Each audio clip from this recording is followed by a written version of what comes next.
With House of the Dragon's newest season airing weekly, the Game of Thrones fever has made its way back to us and definitely resulted in some rewatches. Now, with this spin-off churning out fresh content, fans have also been keen on any new updates in the franchise. And if you know anything about George R.R. Martin, you know that is one man who likes to take his time to deliver.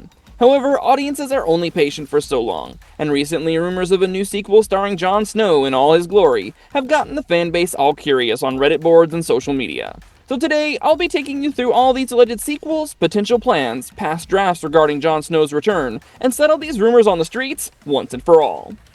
Is Jon Snow really heading back to Winterfell? Before we get into any speculation, let me say there is no greenlit Game of Thrones sequel featuring Jon Snow as of now, and that many of these theories are just based on what the audience feels about the next steps. In fact, even past sequels did not have Jon Snow returning to Winterfell, and the original concept pitch focused on Jon Snow beyond the Wall. Kit Harington has said that the original project couldn't find the right story. While he first talked about the sequel not being in active development all the way back in 2024, he eventually went on to elaborate and explain that although it was well known they tried to make a Jon Snow show, they just couldn't.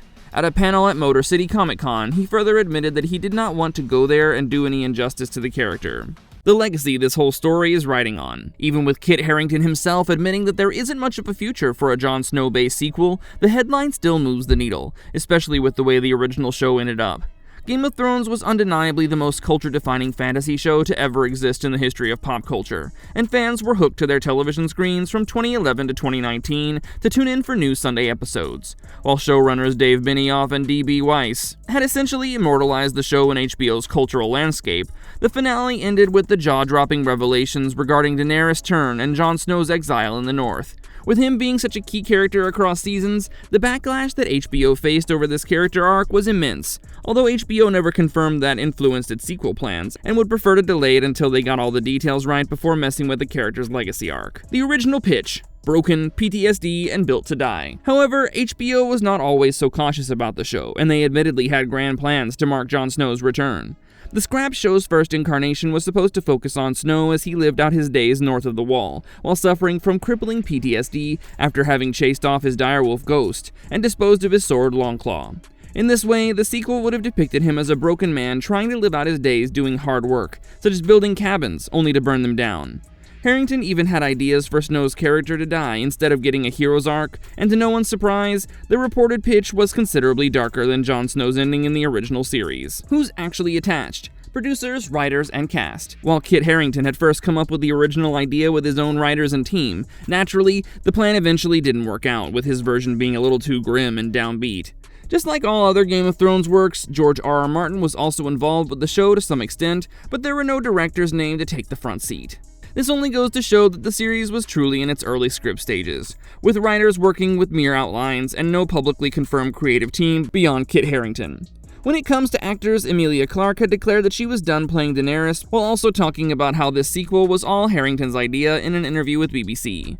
Unfortunately, these ideas did not turn into anything concrete, and Harington's interest in it also seemed to have waned with time. The full timeline, from 2022 lean to 2026 shelving again. If we were to get into all the details of how things ended up, let's go back to June 2022, when story leaks through THR's James Hibberd first hinted at the show, while George R.R. Martin confirmed it merely a week later. Then things went radio silent for almost 2 years until April 2024, when Harington first confirmed that the show was no longer active after the team couldn't settle on the same page regarding the story. However, earlier this year, George R.R. Martin broke his silence on the spin-off and talked about how Jon was the safest character to pursue the sequel with. Since his story ended with an exile to the north of the Wall, it would be a good place to start, as it would eliminate any plots focusing on other characters, something that would have to come with the responsibility of figuring out their fates and also getting the actors back. However, Martin's plans do contrast with Harington's plans, who has said he would only return if the right story came along. Harington talked about how Snow ended well, and that he went right where he wanted to be, meaning that picking him again would only work if it was for the right reasons. While Harington did admit that there was something left to say, he also pointed out that they couldn't find the right thing, so they put it down at the moment. He even added that he's not dead yet, so there might be a time where he could be picked up again. But the original project was later shelved. In an interview with Variety in December 2025, he even acknowledged a question about possibly voicing Jon Snow in a Game of Thrones audiobooks with no, God no. He was referring specifically to narrating an audiobook, and that the 10 years he had spent doing that were enough. While this might seem a little harsh, Harrington has also had a difficult period around the show's end, with personal struggles. Around January 2026, Kwok Dong-chan was eventually looped in to rework on the show and keep it focused on Arya Stark instead. So let's get into that. How Arya Stark quietly took the sequel slot. With Harrington bowing out, reports suggested the rework concept may include Arya Stark, and it seems like HBO had some great plans for it. A profile with J.R.R. Martin revealed that while the series was in its early development, it grew out of the ashes of the Snow Pitch and is supposed to be set in Essos before following her adventures after sailing west. In this way, the show would pick up right where Arya's journey left off in the finale, but it must be noted that Maisie Williams is yet to confirm her return. In fact, the project is not concrete or greenlit yet, and it might be a while before we can get our hopes up. That being said, this project definitely seems like a step in the right direction, especially after Harrington talked about not wanting to go anywhere near Jon Snow again. Release date reality check. Admittedly, there is no confirmed release date, and no actors, including Maisie Williams, have been confirmed to make an appearance. It seems like these announcements will have to wait until the show is officially greenlit. Reports suggest that the project remains in early development. So far, the concept has been reworked at least a couple times, yet HBO hasn't officially given the green light for any show. Marvelous verdict. And on that note, Jon Snow's live-action future remains uncertain, except if Kit Harington miraculously changes his mind about stepping into Snow's shoes again. While the chances for that are slim, I'll say that the legacy he has created will continue to stay with fans for a long time. Moreover, the franchise continues to give us gifts in the form of shows such as A Knight of the Seven Kingdoms and House of the Dragon. And fingers crossed, we might just get an Arya Stark sequel.